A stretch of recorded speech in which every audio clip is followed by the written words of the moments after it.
शांताकारं भुजगशयनं पद्मनाभं सुरेशं विश्वाधारं गगनसदृशं मेघवर्णं शुभांगं लक्ष्मीकान्तं कमलनयनं योगीभिध्यानगम्यं वंदे विष्णुं भवभयहरं सर्वलोकैकनाथं। राधे राधे मेरे प्यारे भाइयों बहनों माताओं व बंधुओं, संस्कार की बातें चैनल में आपका स्वागत है। बंधुओं, आज मैं आपको सुनाने जा रही हूँ पितृपक्ष अर्थात आश्विन मास के कृष्ण पक्ष की इंदिरा एकादशी व्रत कथा।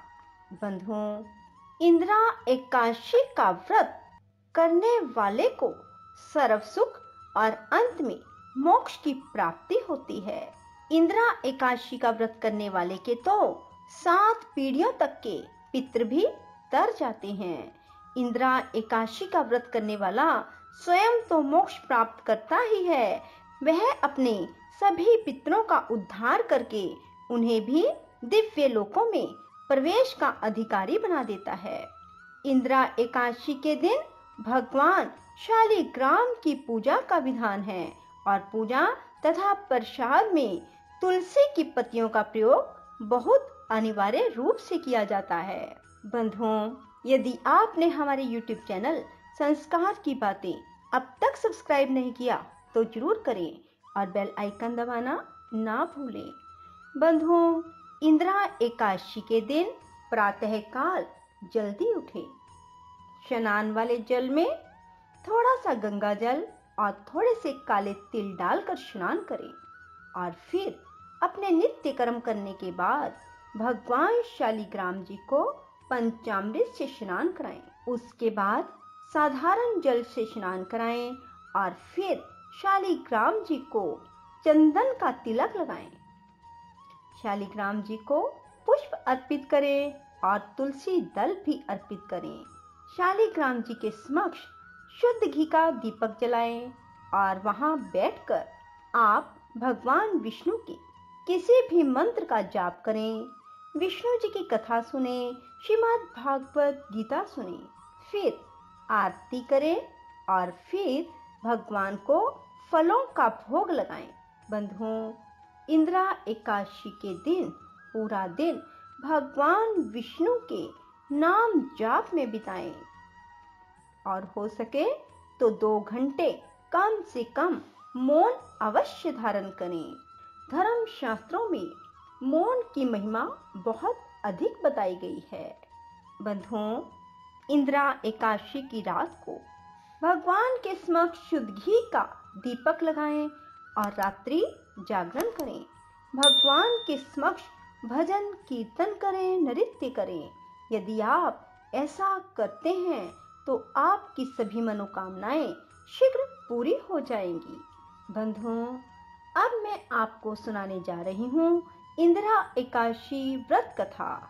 बंधुओं, इंदिरा एकादशी की व्रत कथा सुनने मात्र से वाजपेयी यज्ञ का पुण्य फल प्राप्त होता है।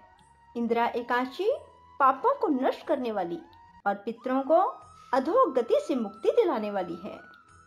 सतयुग में महिष्मती नाम की नगरी में इंद्रसेन नाम का एक प्रतापी राजा धर्म पूर्वक अपनी प्रजा का पालन करते हुए शासन करता था। वह राजा पुत्रों पौत्रों धन धान्य से संपन्न विष्णु का परम भक्त था। एक दिन जब राजा अपनी सभा में बैठा था तो आकाश मार्ग से महर्षि नारद उनकी सभा में आए। राजा उनको देखते ही हाथ जोड़कर खड़ा हो गया और विधि पूर्वक आसन व अधर्य दिया। सुख से बैठकर नारद मुनि ने राजा से पूछा, हे राजन, आपके 7 अंग कुशल पूर्वक तो हैं, तुम्हारी बुद्धि धर्म में और तुम्हारा मन विष्णु भक्ति में तो रहता है। देव ऋषि नारद की बातें सुनकर राजा ने कहा, हे देव ऋषि, आपकी कृपा से मेरे राज्य में सब कुशल हैं। मेरे यहाँ यज्ञ कर्म आदि सुकृत हो रहे हैं। आप कृपा करके अपने आगमन का कारण कहिए। तब नारद जी कहने लगे, हे राजन, आप आश्चर्य देने वाले मेरे वचनों को सुनो। मैं एक समय ब्रह्मलोक से यमलोक को गया। वहां श्रद्धा पूर्वक यमराज से पूजित होकर मैंने धर्मशील और सत्यवान धर्मराज की प्रशंसा की।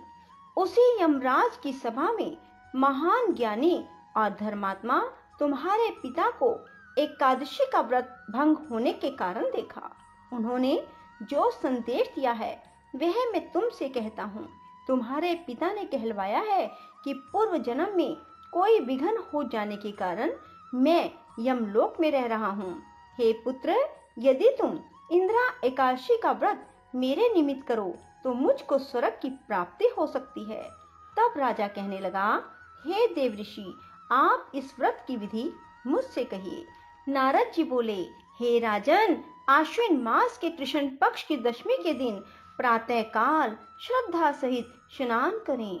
इसके पश्चात दोपहर को भी स्नान करना चाहिए। उस समय जल से निकलकर श्रद्धा पूर्वक पितरों का श्राद्ध करें और एक समय भोजन करें। रात्रि को पृथ्वी पर शयन करें। दूसरे दिन अर्थात एकादशी के दिन प्रातः काल दातुन करें और स्नान करें। उसके बाद भक्ति पूर्वक व्रत का संकल्प करें। संकल्प करते समय भगवान से श्रद्धा पूर्वक कहें, प्रभु, मैं आज निराहार रहूंगा, समस्त भोगों का त्याग कर कल भोजन करूंगा। हे भगवान, आप मेरी रक्षा करने वाले हैं, आप मेरे व्रत को पूर्ण करें। इस प्रकार आचरण करके दोपहर को शालिग्राम की मूर्ति के आगे फल फूल रखकर उनकी पूजा करें। शाम को भगवान विष्णु की धूप दीप नैवेद्य से पूजा करें और रात्रि जागरण करें। इसके बाद द्वादशी के दिन मौन होकर बंधु बांधवों सहित भोजन करें। बस यही इंद्रा एकादशी के व्रत की विधि है। हे राजन, यदि तुम भक्ति भाव से इस एकादशी के व्रत को करोगे तो तुम्हारे पिता अवश्य ही स्वर्ग को प्राप्त होंगे। देव ऋषि नारद जी राजा को यह उपदेश देकर अंतर ध्यान हो गए। राजा ने इंद्रा एकादशी के आने पर बंधु बांधवों और दरबारियों सहित इस व्रत को किया। व्रत के प्रभाव से आकाश से फूलों की वर्षा हुई। राजा का पिता यमलोक से गरुड़ पर चढ़कर स्वर्ग को गया। राजा इंद्रसेन भी एकादशी के व्रत के प्रभाव से इस लोक में समस्त सुख भोग कर अंत में स्वर्ग लोक को प्राप्त हुए। श्री कृष्ण भगवान ने अंत में कहा, हे धर्मराज युधिष्ठिर, यही इंद्रा एकादशी का महात्म्य है।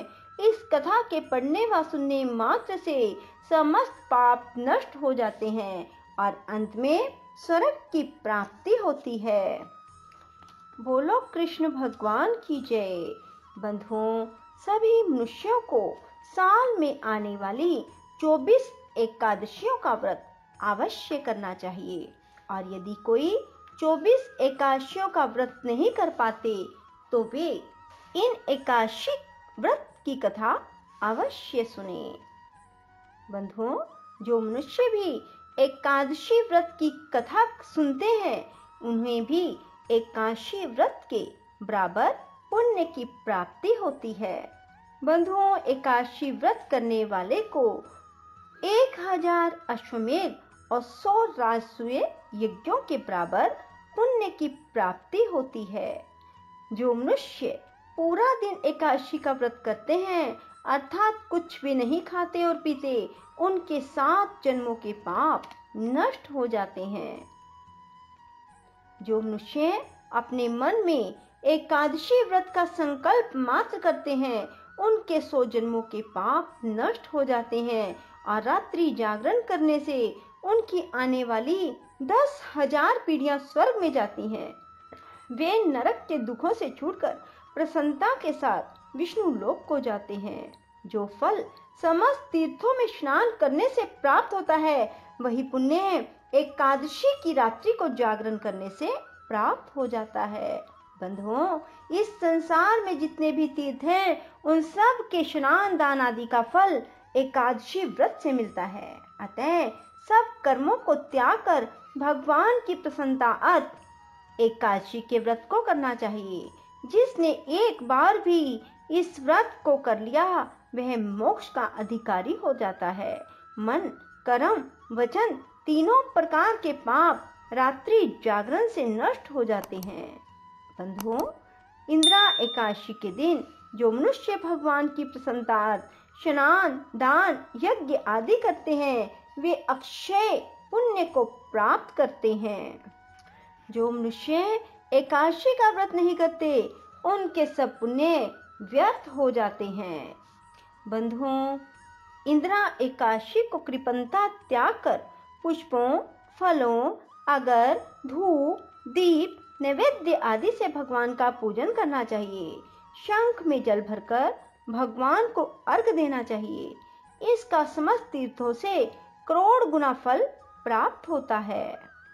बंधुओं, जो मनुष्य भी एकादशी के दिन भगवान शालिग्राम का तुलसी से पूजन करते हैं, उनके 10,000 जन्मों के पाप नष्ट हो जाते हैं।